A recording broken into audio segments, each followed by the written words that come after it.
Épisode 8 Inglorious Bastards. Studio D, 10 heures, 236 personnes s'affairant sur 1400 mètres carrés aménagés en salle de réfectoire de l'Académie magique de Glendack. 4 séries de tables, une pour chaque maison, s'alignaient sous un plafond en toile verte. Devant nous, recouvrant les tables, des coupes et des assiettes dorées remplies de nourriture. Dinde, pommes de terre, carottes, roast beef, gâteaux à la crème et biscuits en tout genre. Un festin de fête en l'honneur des 2 écoles en visite à Glendack cette année. Nous aurions pu être transportés par l'opulence d'accessoires, la beauté de la scénographie ou l'élégance de l'éclairage façon bougies et chandeliers. Mais non. Nous y étions complètement indifférents. Et pour cause, nous tournions dans ce décor depuis le début de la semaine entre 10 et 13 heures par jour. « Tout le monde en place, s'il vous plaît !» ordonna un des assistants réalisateurs. Cette année, il y avait une telle débauche de moyens techniques et humains que je savais à peine qui était qui. 2 équipes se succédaient à la réalisation, et le réalisateur en chef, Michael Oldhill, était inaccessible. À quelques rares exceptions, il n'intervenait pas lui-même, se contentant de déléguer les instructions à ses nombreux assistants. Nous travaillions donc dans une toute autre ambiance que les 2 années précédentes. J'abandonnai Alejandra et Summer qui allèrent s'asseoir à la première rangée de tables, celle de la maison Luara, pour rejoindre les tables de ma maison, Brigantia. Je me glissais sur le banc entre Kiera et Aaron, mes copains, accessoirement compagnons de la fesse plate, rapport au banc qui était vraiment très inconfortable. « Salut Daphné !» me salua Kiera avec entrain. Je lui souris poliment en replaçant ma jupe d'écolière. « Hello, comment ça va aujourd'hui ?»« Moyen. Et toi ?»« Moi, ça va. L'enthousiasme du premier tournage commence à retomber ?» supposai-je. « Non, le tournage, ça va, j'adore. Le problème vient plutôt de la colocation. » Je soupirai. « Laisse-moi deviner. Sarah Connelly ?» Kiera occupait en toute logique la maison que Tina et moi occupions les 2 années précédentes. « Oui, » souffla-t-elle. « Elle n'est pas très facile à vivre. »« Pas très facile ? C'est une salope, oui !» Kiera rit doucement. « Elle a mentionné 2-3 anecdotes de l'année dernière. Il paraît que tu lui volais ses affaires ?» Je levai l'index. « Alors oui, mais dans les faits, c'est plus compliqué que ça. D'accord, techniquement, c'est moi qui ai ouvert les hostilités en mangeant un de ses gâteaux le jour de mon arrivée. Mais c'est elle qui en a fait des caisses. Elle a tapé dans mon shampoing, je lui ai bouffé sa pizza, elle a balancé mon donuts à la poubelle, j'ai foutu sa lessive par terre et bref, pour faire court, on ne s'apprécie pas beaucoup. » Je ne me sentais pas particulièrement fière à énumérer les crasses que nous nous étions infligées l'une l'autre. Autant abréger, hein. Je jetai un coup d'œil vers Sarah qui nous observait avec un air mauvais, ayant bien compris qui était notre sujet de conversation. « Oui, elle ne cache pas qu'elle ne te porte pas dans son cœur, en effet, » confirma Kiera. « Pour ce que ça me fait. » Je sais que je ne suis pas censée prendre de parti, mais je reconnais que Sarah n'est vraiment pas souple. Je lui coulai un regard en biais. Qu'est-ce qu'elle a encore fait ? Bah, elle a tendance à tout s'approprier dans la maison. De la télé du salon à la cuisine, on a l'impression d'habiter chez elle et de devoir lui demander l'autorisation pour tout. Ce n'est pas très agréable. Faut pas vous laisser faire, enfin, imposez-vous. Kiera haussa les épaules. Je sais pas. Avec Tonia, on préfère la laisser faire sa chef et vivre dans la paix. On en a pour au moins 3 mois à devoir se supporter. Pas la peine de mettre une sale ambiance. Vous êtes trop gentil et elle va en profiter, l'avertis-je. J'observais la table des Luacra, celle des stars de la séquence. Sarah, James, Noam, Alejandra, bien apprêtés et tout beaux dans leurs costumes d'écoliers. Je sursautais en croisant le regard noir de Summer. Manifestement, elle n'appréciait pas le fait de me voir échanger avec Kiera. Je la reconnaissais à peine à ce moment-là. Elle, d'ordinaire si enjouée, était sombre et agressive. On aurait cru son personnage, Case. C'était d'une telle violence que je fus contrainte de détourner les yeux. Je me retrouvais alors coincée entre le regard culpabilisant de Summer et Kiera qui me souriait, prête à de nouveau engager la conversation. « Hé, Daphné !» m'appela-t-on dans mon dos. Je me tournai vivement vers mon sauveur, un figurant de la table de Bresse, maison du personnage d'Owen. Ce dernier se tenait d'ailleurs à côté du figurant qui venait de m'interpeller, juste derrière Kiera. Malgré mes tentatives pour reprendre contact, je n'avais toujours pas réussi à lui reparler, et il était désormais évident qu'il m'évitait. « Oui ?» répondis-je. « Tu vois, Charlotte ?» L'actrice française qui joue la championne de Bresse ? Oui, bien sûr. Bon, très bien. Tu peux aller lui dire de fermer sa grande gueule, s'il te plaît. Ah ouais, approuva le figurant situé à la gauche du premier. Elle est insupportable. Pitié va la recadrer. Demande-lui d'arrêter d'allumer tout le monde aussi. Ah oui, parce qu'elle a foutu un sacré bordel entre Thomas et Aaron, là. Quoi? M'étranglai-je d'une voix au perché. Mais pourquoi ce serait à moi d'aller lui parler? Bah, vous êtes françaises toutes les deux, non? Et alors? T'as cru que la France, c'était le village des Schtroumpfs? Je la connais pas, moi, cette fille. C'est pas parce qu'on pense dans la même langue que je suis responsable de ce qu'elle dit ou fait. Non, mais toi, tu peux lui parler plus directement. Pas plus que vous. Allez-y vous-même. Je ne me voyais pas du tout jouer les donneuses de leçons auprès de cette actrice à l'expérience bien supérieure à la mienne et avec laquelle je m'étais contenté d'échanger quelques politesses. Ce serait plus simple si c'était toi qui t'y collais, insista le figurant numéro 2. Parce qu'elles ont la même nationalité, intervint Owen qui, depuis le début, écoutait notre discussion avec un sourire cynique. C'est complètement stupide comme raisonnement. N'importe lequel d'entre vous est à même d'aller lui mettre les pendules à l'heure. C'est plus logique d'envoyer Daphné, persista le premier figurant. Ok, souffla Owen. Si je te dis d'aller parler au mec là-bas. Il désigna un élève assis à la table de la maison Taltiu située au fond du studio. Parce que, comme toi, il est brun. Tu dis quoi? Le figurant leva les yeux au ciel en retournant à son assiette. N'importe quoi, rien à voir, bougonna-t-il. Je souris à Owen. Merci, O. Je t'en prie. Je comprends ce genre de situation. Ah oui? Il confirma avec un petit coup de menton. Il arrive régulièrement qu'on cherche à me coller avec des gens que je connais à peine sous prétexte que nous avons un point commun, dit-il en mimant les guillemets avec ses doigts. Ah? Oh, je vois. Des Français avec des Français, des homos avec des homos. Je partageais son agacement. Sinon, tu vas bien? Lui demandai-je, sautant ainsi sur l'occasion de renouer le contact. Il haussa les épaules. On fait aller. Il retourna à son assiette en plastique doré. Ouais, pas folichon comme reprise de dialogue, mais c'était déjà un début. S'il vous plaît! Votre attention, s'il vous plaît! On va y aller! Silence en plateau! Je me replaçai correctement sur mon banc, bien en face de mon assiette, conformément au briefing du 3e assistant réalisateur de la 2e équipe lors du 2e jour de tournage. Allez tout le monde en position! On se dépêche! Silence! Avec 150 figurants acteurs, les mises en place prenaient un temps dingue. Son OK. Caméra! Caméra OK. Je fermai les yeux un instant pour me concentrer. Bon, je n'avais pas grand-chose à faire dans cette scène d'arrivée de Bresse, juste m'émerveiller sur la chorégraphie des élèves avec à leur tête Charlotte la Schtroumpfette. Scène 22B, prise 1, marque A. Le clap retentit. Action!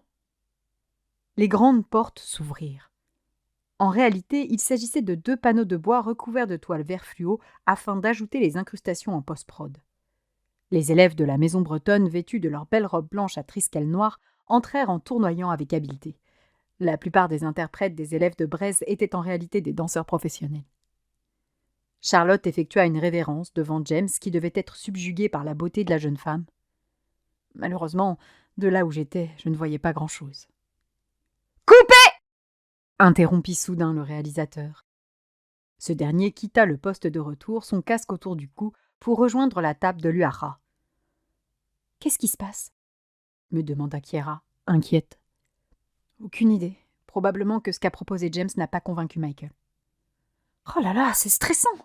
Je n'ai vraiment pas hâte d'être filmée en gros plan. » Je me reconnaissais un peu 2 ans plus tôt, quand je craignais d'être au centre de l'action. Aujourd'hui, mon sentiment était très différent vis-à-vis de la caméra. Moi, il me tarde. « On est reparti! En place !» Nous retournâmes à nos assiettes. 1 fois, 2 fois, 3 fois, 9 fois. À chaque prise, les portes s'ouvraient, déversant leur flot d'élèves de Bresse sur une musique celte, puis Michael arrêtait le cortège devant James, Noam, Summer et Alejandra au moment où les 4 héros étaient censés s'extasier sur les danseurs. Une scène en théorie plutôt simple à interpréter, même si vraisemblablement quelque chose clochait. Jusque-là, nous étions exclus des discussions. La table de Brigantia étant très éloignée de celle des Luacra, impossible d'entendre les remarques du réalisateur et de comprendre pourquoi nous patinions. Coupez, mais coupez !» hurla Michael, dont le ton se faisait de moins en moins aimable à mesure que nous empiétions sur l'heure de la pause déjeuner. Il avança vers la table des acteurs principaux en se frottant le front, dépité. « C'est quoi cette merde? C'est ça, les acteurs Daishi? Plus de 200 millions de dollars de budget pour filmer ça? Vraiment ?» Ma modeste expérience des tournages m'avait permis d'apprendre à reconnaître quand une situation était sur le point de dégénérer. Et là, la situation était sur le point de basculer. Le réalisateur laissa filer un soupir d'exaspération. Je tendis le cou pour mieux voir. « Attendez, résumons. Je vous demande juste de montrer de l'admiration, simple, brute, et vous n'êtes même pas capable de me le faire? Qu'est-ce que ça va être sur la mort de Caral? Ou sur l'épreuve des dragons? Vous êtes au courant qu'on n'a pas 1000 ans pour tourner le film ?» Alejandra, Summer, Noam et James ne bronchaient pas. Cette absence de réaction sembla étonnamment agacer encore plus le réalisateur. « Vous comptez épuiser les danseurs jusqu'à quand? On a un autre angle à shooter cet après-midi, et on n'a même pas une image propre mise en boîte depuis ce matin. Toi là !» lança-t-il à James. « Tu sais ce que c'est d'être séduit par quelqu'un? Tu sais ça ?» James hocha la tête. « Ah oui? Bah t'as pas l'air!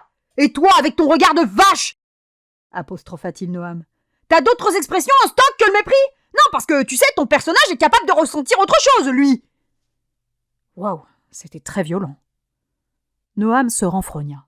« Oh, tu peux bouder comme un gosse! Ça changera pas que ton jeu est moins bon que celui de la dinde posée devant ton nez !» lui asséna le réalisateur avec un geste en direction de la pièce de viande qui trônait au milieu d'un lit de salade sur la table de l'Uacra. Nous ne bougions plus, imaginant bêtement échapper à la tempête juste en nous faisant discrets.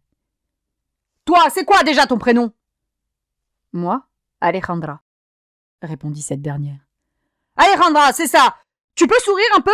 Tu sais sourire tout court d'ailleurs? Parce qu'en dehors des plateaux, je te vois toujours en train de faire la gueule. » Je souris quand je suis heureuse.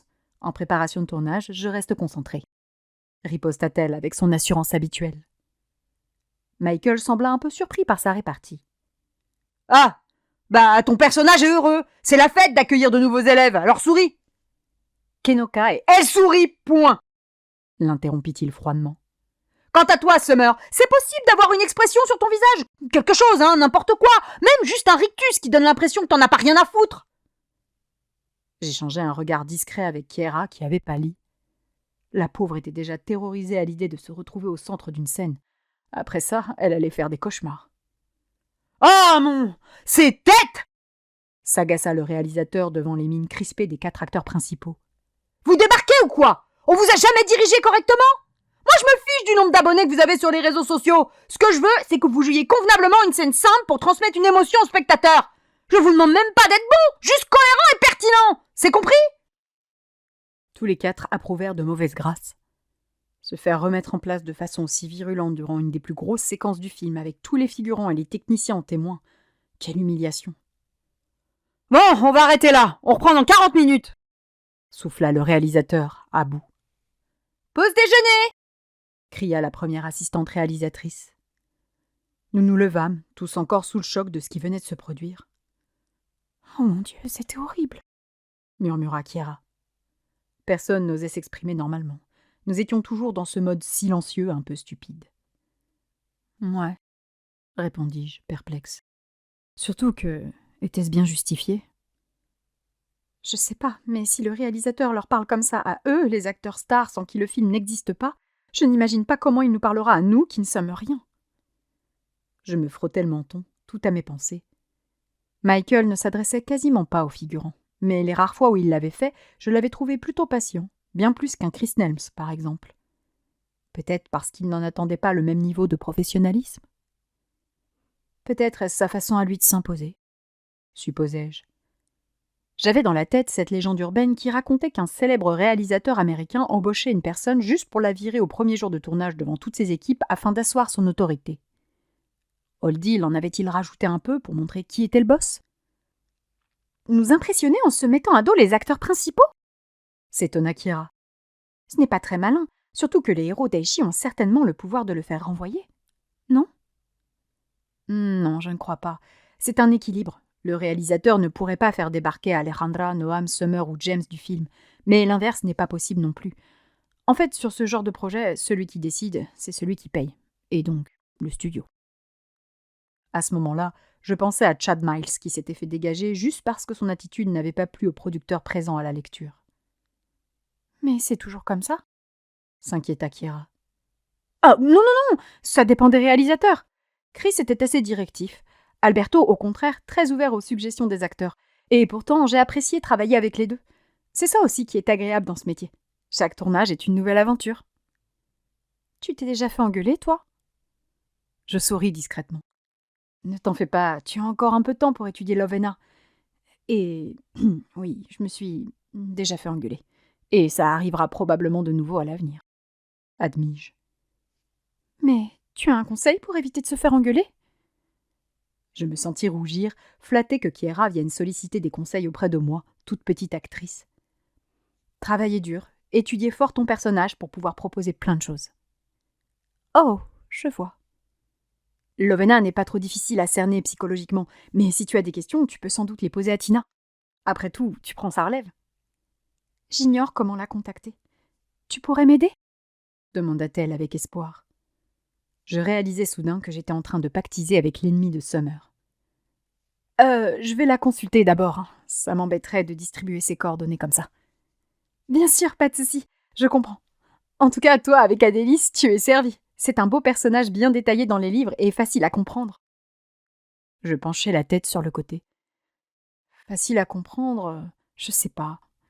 Je me sens en décalage. Il me manque un petit quelque chose par rapport à la Adélis des livres.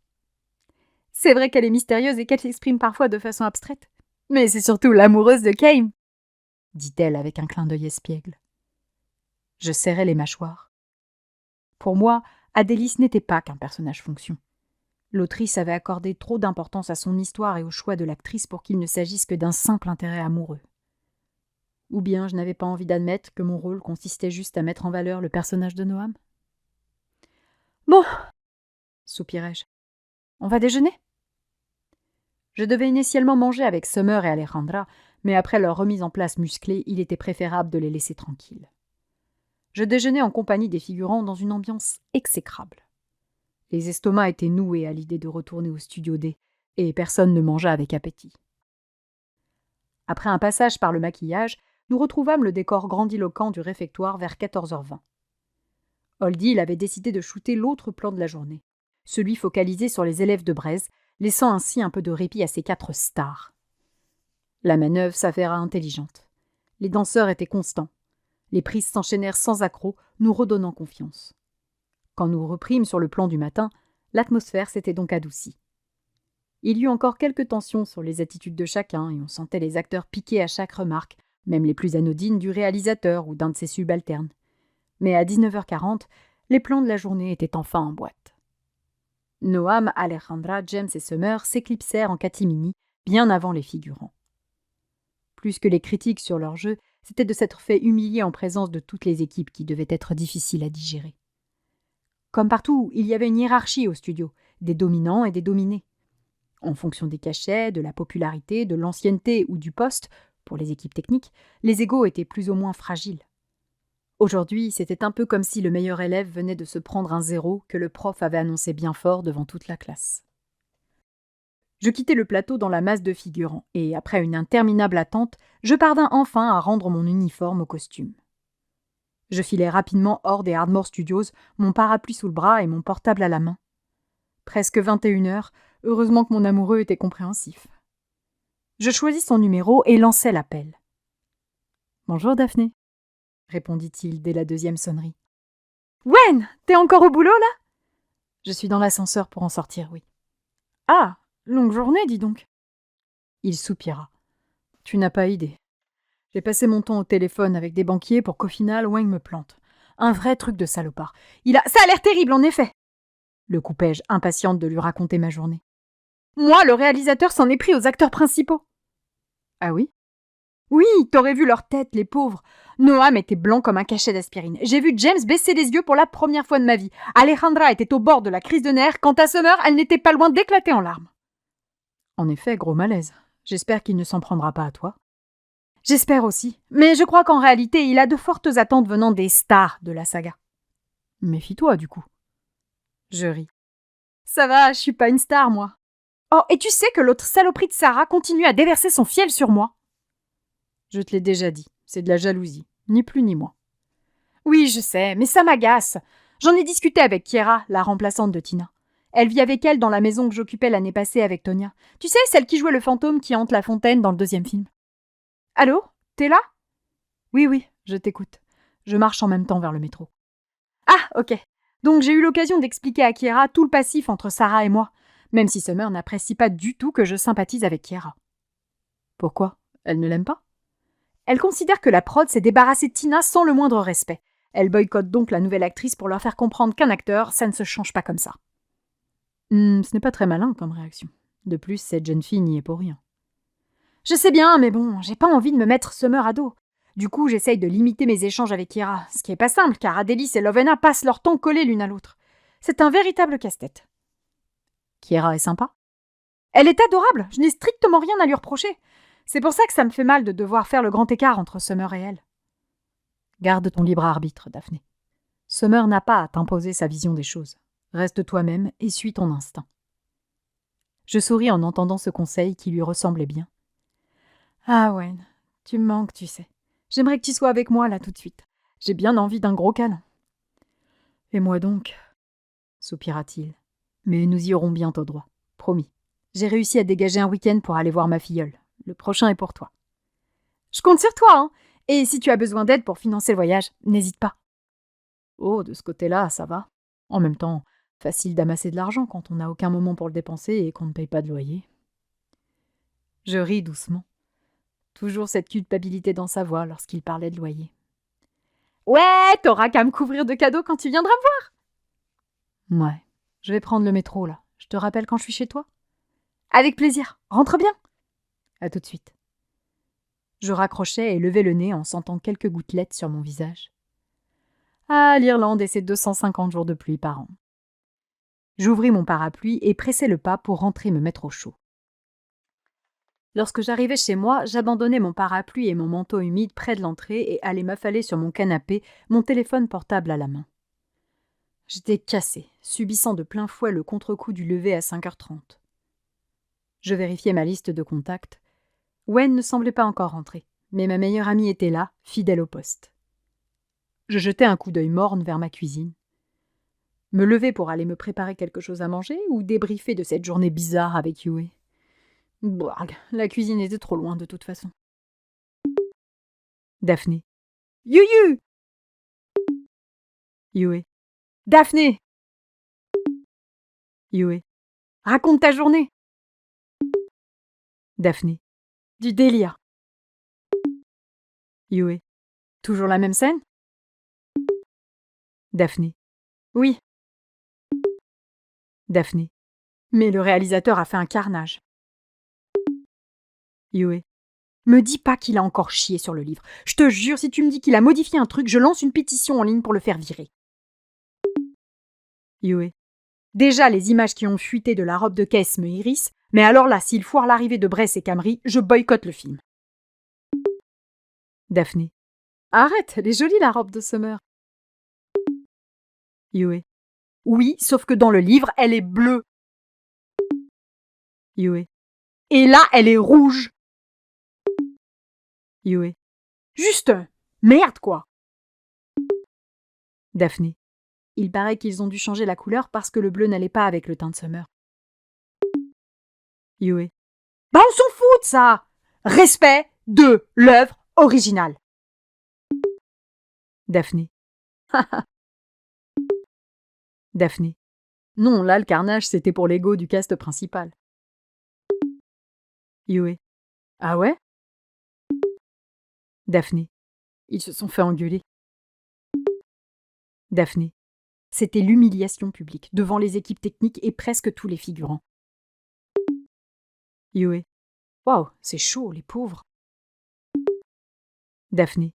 Oui, c'était très violent. Daphné. Le réalisateur n'a pas l'air d'aimer les stars. Daphné. Du coup, je crains rien. Yue. Je serais toi, je me méfierais. Yue. L'autrice s'arrange clairement pour nous faire aimer Adélis, qui est très présente dans le dernier livre. Yue. J'ignore ce qu'elle mijote, mais en même temps, elle n'a jamais caché qu'Adélis était très importante pour l'histoire du chi. Yue. Du coup, tu risques de finir par être une star. Daphné. Oui, ok, Adélis est très présente dans les livres.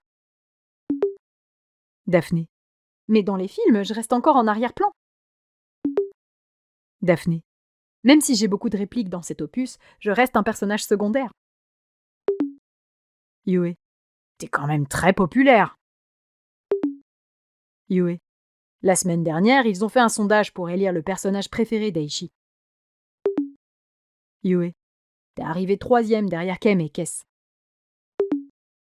Yue. Et il y avait un creux entre toi et le 4e, hein.